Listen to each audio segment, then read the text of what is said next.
எல்லா காதலும் வந்து முக்கால்வாசி புரிஞ்சிக்காம போனது தான் அதிகம். எப்படின்னா, நீ இப்போ எங்கே இருக்கிற, எப்போ வருவ, இந்த மாதிரி நிறைய வீடியோ கால்ஸ் பண்ணுறது, இல்லை நிறைய தொல்லைகள் கொடுக்கும்போது, இதை ஒரு அலட்சியப்படுத்தப்பட்டே தான் இந்த காதல் இருக்கும். யாரோ ஒரு பர்சன் ரொம்ப கேரிங்காக இருப்பாங்க இந்த ரெண்டு லவர்ஸ்குள்ள.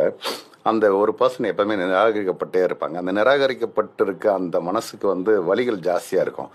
ஏன்னா இவங்க பண்ணுறத வந்து தொல்லைகளாக நினைக்குவாங்க. இந்த தொல்லைகள் வந்து இந்த டார்ச்சராக நினைப்பாங்க. அப்போ அதை சொல்லியே காட்டுவாங்க, நீலாம் ஒரு சைக்கோ தெரியுமா அப்படின்னு சொல்லிட்டு. அவங்களுக்கு ஆக்சுவலாக ஒன்றுமே இல்லை, யூ ஆர் எவ்ரி திங் அப்படின்னு சொல்லி நினச்சிருப்பாங்க.